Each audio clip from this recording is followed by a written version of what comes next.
ಪ್ರಿಯರೇ, ದಿನದ ಬದುಕಿಗೊಂದು ಕ್ರಿಸ್ತನ ಈ ದನಿ ನಮ್ಮೆಲ್ಲರಿಗೂ ಪ್ರೇರಣೆ ಆಗಲಿ. ತಪಸ್ಸು ಕಾಲದ 5ನೇ ವಾರ, ಏಪ್ರಿಲ್ 7, 2025 ಸೋಮವಾರ. ಸಂತ ಯೋವಾನನು ಬರೆದ ಪವಿತ್ರ ಶುಭ ಸಂದೇಶದಿಂದ ವಾಚನ.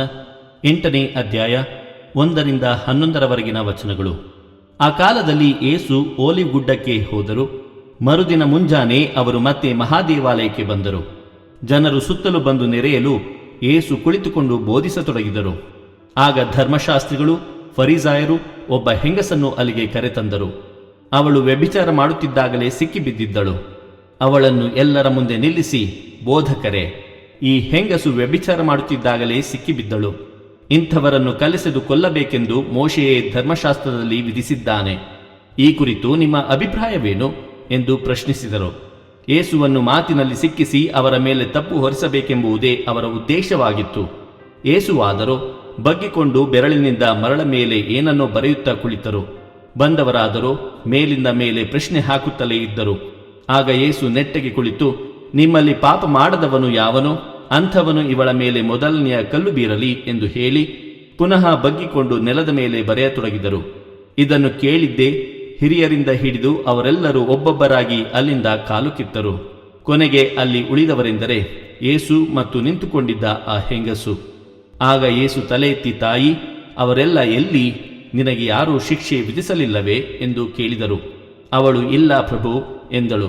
ಯೇಸು ಅವಳಿಗೆ, ನಾನು ನಿನಗೆ ಶಿಕ್ಷೆ ವಿಧಿಸುವುದಿಲ್ಲ, ಹೋಗು, ಇನ್ನು ಮೇಲೆ ಪಾಪ ಮಾಡಬೇಡ ಎಂದರು. ಪ್ರಭುವಿನ ಶುಭ ಸಂದೇಶ. ಕ್ರಿಸ್ತರೇ ನಿಮಗೆ ಸ್ತುತಿಸಲ್ಲಲಿ. ಚಿಂತನೆ.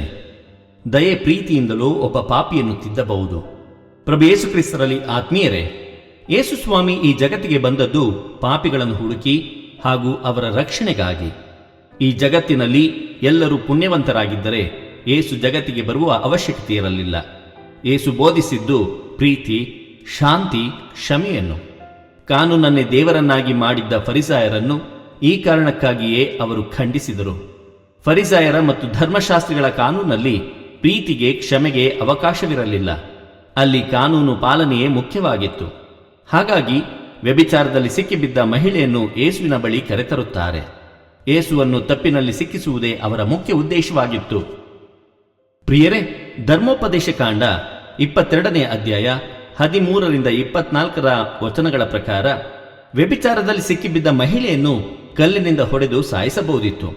ಒಂದು ಪಕ್ಷ ಯೇಸು ಕೊಲ್ಲಲು ಅಪ್ಪಣೆ ನೀಡಿದ್ದರೆ ಪಾಪಿಗಳ ವಿರೋಧಿ ಎಂಬ ಹಣೆಬರವನ್ನು ಕಟ್ಟಿಕೊಳ್ಳುತ್ತಿದ್ದರು ಹಾಗೂ ಅವರ ಪ್ರೀತಿ, ಕ್ಷಮೆಯ ಬೋಧನೆಗೆ ಧಕ್ಕೆ ಉಂಟಾಗುತ್ತಿತ್ತು.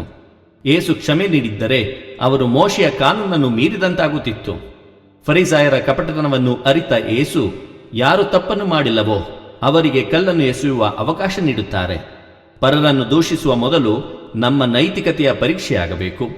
ತಪ್ಪನ್ನು ಖಂಡಿಸಬೇಕು, ಆದರೆ ಅದು ಅಮಾನುಷವಾಗಿ ಅಲ್ಲ, ಮಾನವೀಯತೆಯ ನೆಲೆಗಟ್ಟಿನಲ್ಲಿ.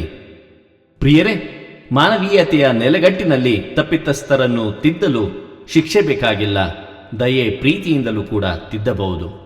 ದೇವರು ನಮ್ಮೆಲ್ಲರನ್ನು ಆಶೀರ್ವದಿಸಲಿ. ಇದು ದನಿ ಮಾಧ್ಯಮ ಮನೆಯ ಕೊಡುಗೆ.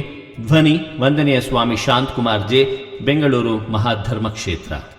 ಪ್ರಿಯರೇ, ಈ ಚಾನೆಲ್ ಅನ್ನು ಸಬ್ಸ್ಕ್ರೈಬ್ ಮಾಡಿ ಪ್ರತಿದಿನ ದೇವರ ವಾಕ್ಯವನ್ನು ಆಲಿಸುತ್ತಾ ಅದನ್ನು ಇತರರೊಂದಿಗೆ ಹಂಚಿಕೊಳ್ಳಲು ನಮಗೆ ನೆರವಾಗಿರಿ.